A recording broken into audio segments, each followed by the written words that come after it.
game, and then you score 6 points down the stretch, right? Kind of as the team needed you. What's kind of your mindset heading into that stretch where you scored the 6?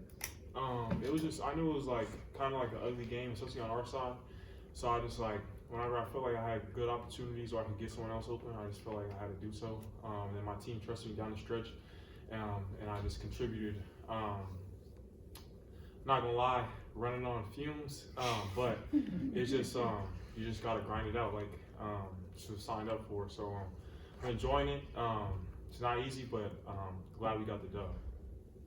You guys fall behind by 10 there in the second half. How do you kind of prevent that from snowballing, especially coming off of your first loss of the season? Kind of just came together as a unit, as a collective unit. Obviously, fans in the building makes it hard, no energy.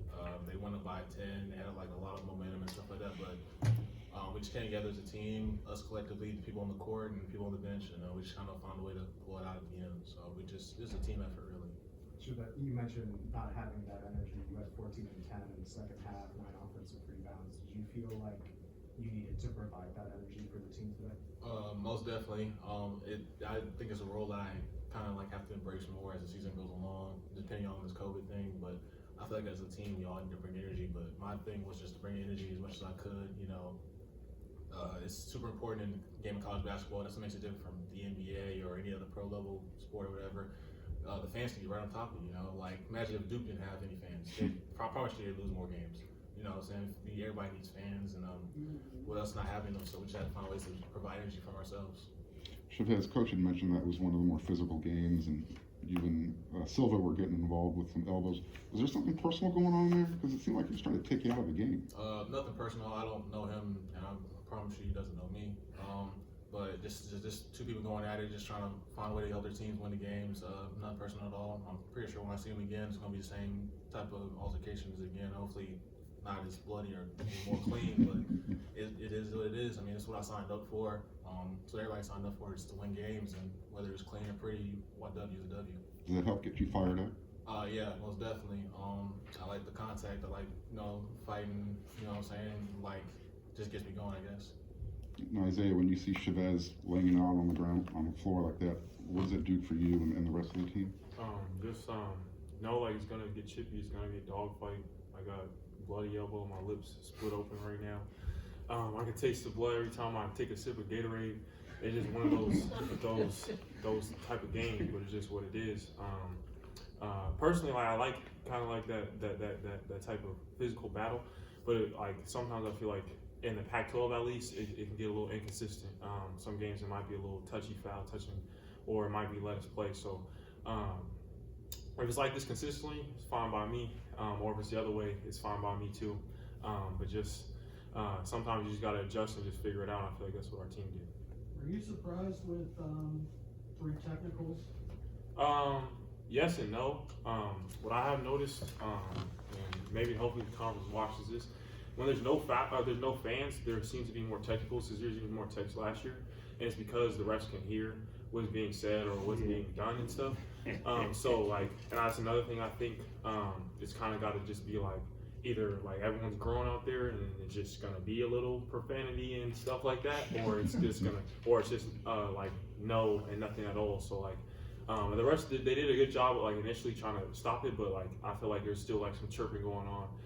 From both sides. But sometimes, like I said, this is how it is, so you just gotta adjust.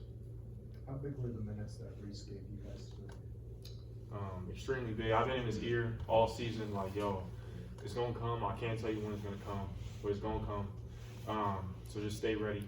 And he did that, so tip my hat to him. Yeah, I love Reese. He's the first freshman that came in here last year. He's learned a lot. He's came a long way, and he's still got a long way to go. I think he's gonna be a really special player, especially here. He's a California kid, so I played individually with him the whole summer, so I know he can go and get 20 whenever he wants to. I mean, he's that type of player, but his role is different this year. We don't need him to do that. We just need him to come out the bench and give us whatever he needs, and he's done that tonight. I feel like hopefully this can snowball into something bigger. He has that capability. He's a big-time player, and I mean, you guys are gonna love him in years to come. As Andy was saying, he wasn't sure that you guys had fully shaken off the rust from that COVID pause. How do you guys feel just in general coming out of that stretch? I feel like yes and no. I'm excited to be back and playing. Of course, we're under no fans, which sucks, but I'm enjoying it. Yeah, it sucks we didn't get no practice and stuff, so like things like that. And now we're like bunching games in, just squeezing them in like we can. But it's just like that's just what's on our plate, and so we just got to handle it. I think like this year it's probably going to be continuously more like no game or no fans and fans and then no fans depending where we're at. So it's just like you just got to put your bootstraps on and just go to work. You guys have so much talent on this team. Do you feel like now, especially you guys from last year, that you don't have to worry about playing a lot of minutes? You know, there's enough talent on this team where you can kind of like spread the minutes out. Is that refreshing knowing that, hey, you know what, you don't have to play, 30 minutes, you don't have to play 40 minutes, but you got other guys that can step up and play. How important is that for you guys? Very important, especially going into like deeper into the season, especially going into March, when, you know what I'm saying, you never know what can happen. People can get hurt. I hope not, nobody gets hurt, but if someone does get hurt, I feel like anybody on this team, 1 through 16, can step in and help the team win any way they can. I mean, we have some very special freshmen on our team. You got Malik, Harry, Reese, Kobe, Johnson. The list goes on and on. We got a lot of special kids on this team that just haven't seen the court as much, but I'm telling you, I feel like if one of us aren't playing well or something doesn't go right, I feel like anybody else coming off that bench and stepping and handle the job more than capable of. Isaiah, you had great chemistry playing with your brother. Can you talk about the chemistry you're developing with Chevez playing together? No, yeah, it's definitely working out. We're still like each and every game we're still learning each other. It's only like our second year, like even knowing him. No, I love playing with him. He's a hard worker, and like if like tonight he was missing his free throws, but I'm rolling because I know that if it's a loose ball or if the screen needs to be set or if it's whatever, I know I can trust him. That he gonna have my back, and I know that he has his. So I don't care like what the critics say, what the Twitter bugs say. He's my dog, and I think our chemistry is like each and every game is going. I know a couple times I hit him at the end, just for easy ones. And yeah, we're still learning from each other, but I think like it's each and every game is just getting better and better. Yeah, I couldn't ask for a better front runner from me. You know what I'm saying? The guy right to my right of me. I mean, obviously, like you said, I'm not his brother, but like you said, we're getting to learn each other every single game. And I mean, he's probably the best big man passer I've ever played with. Like honestly, like I played with a lot of good big men, but he's probably the best passer I've ever played with. So I just know how to keep my hands ready and just read his eyes the best I can, make sure I'm there and catching the ball. But I love playing with him.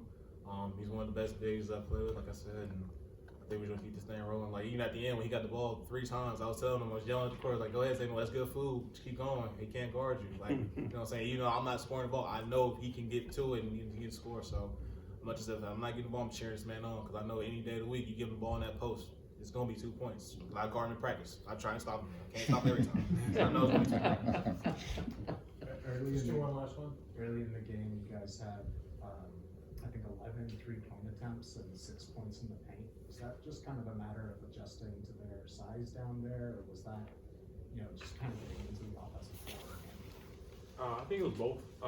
I feel like a couple of them were open, solid shots. They were kind of loaded into the paint. I don't know what we shot from the 3, but I know I made one early. Boogie made I think 2, and I think that kind of softened them up a little bit. Because I know we're not the greatest 3-point shooting team, but when we do hit and we have our paint like that good balance, I think we're a really hard team to beat. But in the second half, we knew we just needed money, and typically throughout the season that's been in the paint, so that's what we kind of went to. Just a lot of adjustments. Like you said, being a half each. I mean, there were probably solid good shots. Like I don't think we take any bad shots on the team, but like you said, the COVID rust and stuff like that, we probably still trying to figure out stuff offensively and get back to the offensive flow of things as well as defensively. Defensively, I'm pretty sure they said we get like 51% from the field. So we're still knocking off that rust, just trying to get back to the form we were at. But I feel like we're just fine. You know what I'm saying? We can't panic. But everything's fine. We figured it out and we found a way to get a win. So that's all that matters.